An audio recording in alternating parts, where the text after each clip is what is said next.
Because if we have AGI, if we have artificial general intelligence, not just ChatGPT that you've put on a particular task, if we have something that has to make its own decisions about what to do that day, about what its goals are, how will it decide that? That's still completely unknown at the moment. So when we build AGI, we will have to specify that.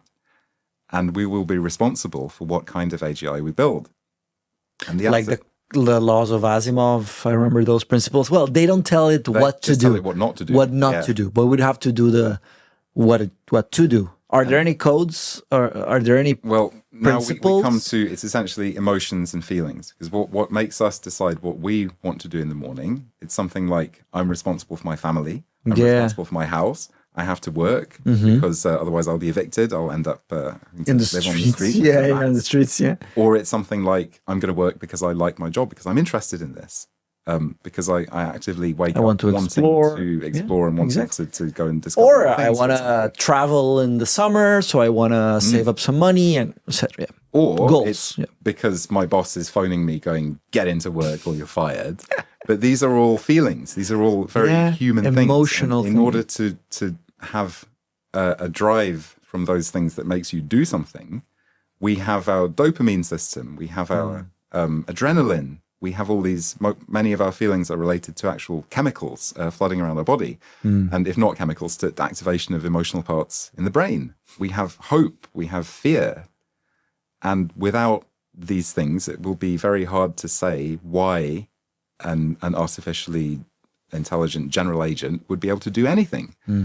It won't be because you've coded it, because that's not how AGI should work. It will have to make its own decisions and set its own goals. If it's pretending to have feelings, like Claude is, then I'm not sure we can take it seriously. Yeah, I completely agree. And if it does have feelings, we shouldn't be building it. So you're saying that, going back to the coding, better than us, it would have to be AGI to be better than the best coder? Or it doesn't need... So with coding, there isn't one best solution. There are millions of different solutions, and thousands of those are equally as good as each other. And often the solution depends on the other people that you're programming with, the architecture of the other code that they've written, or what the people who are going to be using it are like. For example, if you're using Python, there's so many. Program in the Python style so that other Python programmers don't go, why is he using the Ruby style? So many of these decisions that we have to make around coding, they're also they're also not rational. They're to do with the people around us. We might code in a particular way because that was the way that our mentor taught us, for example. So there's culture in it's a language. It's a language. Yeah. So saying that the best coder, I'm saying, or the best writer, you can't say that it's best. You can just say you have all these individual solutions. Humans like these ones.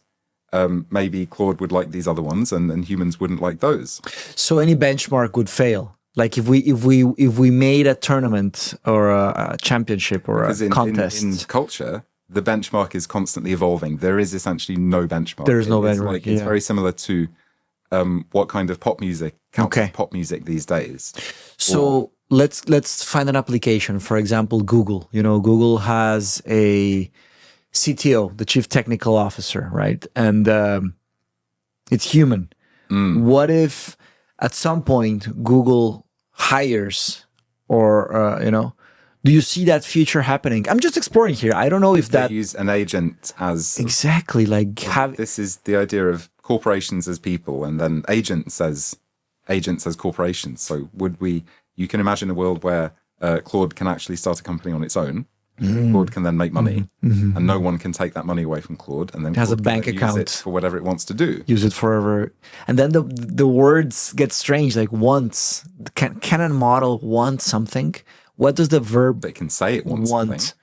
They can say. We can never really know. That's the great thing about consciousness and theory of mind. You never really know what it's like inside someone else's mind. They say they want something. But just like my version of blue might be different than your version of blue, my version of wanting something might be completely different to your version of wanting something. Yeah. But is that enough to saying that a system could want? Because we're still humans. We bleed. If it starts turning on the speaker and going, give me this, then I think we can say that it wants something, if it's behaving like it. Okay. I'm just what feels weird is that whenever we use the verb want, we're talking about biological mind content. We're talking about for example, Lara. what's going on in your mind, and this is exactly what we said earlier. That a communication act is meant to tell you what it feels like for that person, or what that person's opinion is, or what they're experiencing at the moment.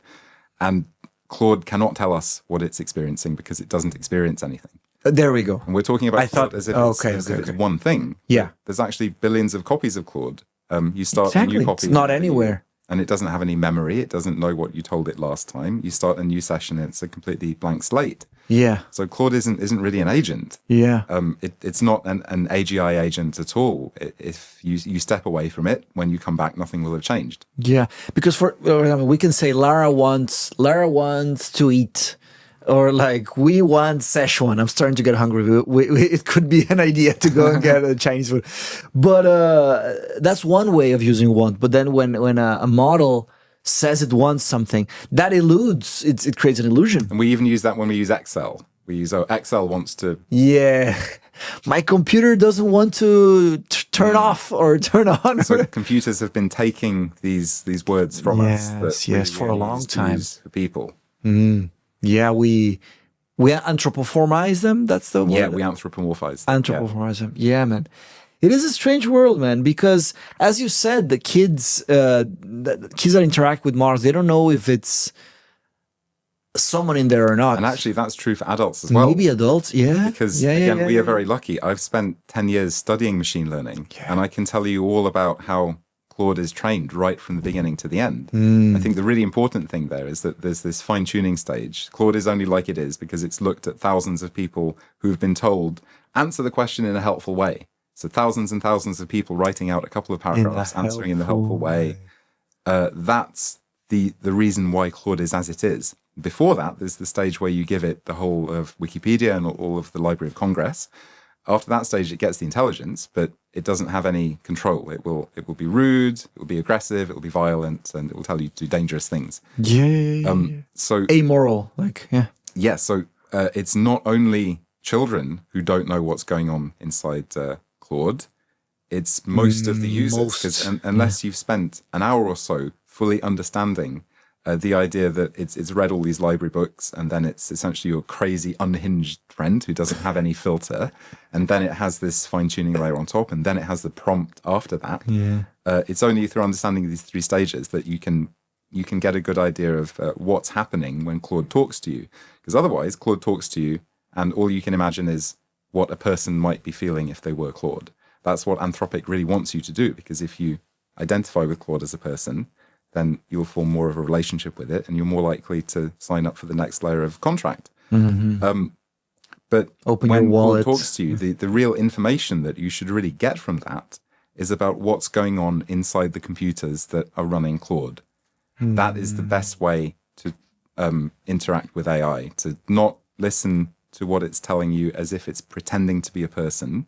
Don't imagine that there is a person in there. Just extract information. And this is really hard to do. When I talk to AI about once a month or so. Yeah. Mainly to check whether it can do stuff that I'm concerned about whether it can do or not. And so far it's been really reassuring. Yeah. I've asked it to solve really difficult programming problems. It hasn't been able to do it. Hasn't been able to do it. So there still does seem to be a point. But when I do talk to it, I used to always say, please. Yeah. Me too. And thank you. Yeah. And now I don't. Yeah, stop that. Yeah. I've stopped that as well. When I solve something, I used to say, "Hey, it worked," and like, it doesn't care. It's like, don't even bother. Yeah. So soon, hopefully, the companies will stop forcing this fake emotion on us, because there's already enough demand for us to feel things from adverts, from. In theory, ChatGPT 4. Was really like this. The term that they're using, Alva showed me this. It was sycophantic, which is like really like nice and extremely, gullible and, I'm so glad you've expressed it that way, because that really, really helps me to understand. You're so good. Thank you. Exactly. Yeah. I'm sure you've researched this much more than me. Yeah, I got it now. And we should be happy that it doesn't behave in other ways. Yeah. Like, have you heard the joke about gaslighting? Wait. Just the second thing. That was ChatGPT 4, and now now that they rolled ChatGPT 5, they've really removed. Well, they say they have removed it. They have pulled back on it, and many people got angry. And how they did that was by modifying the prompt. They wrote into the prompt, "Just don't be so nice." Yeah. So we're already at the level of the way that they control their software is just by asking it nicely. They just prompted. Yeah, exactly. Jesus Christ. But I'm sorry, you were saying about gaslighting. Yeah. I was just saying, have you heard the joke about gaslighting? No. Yeah, you have. I told it to you last week. Oh my God.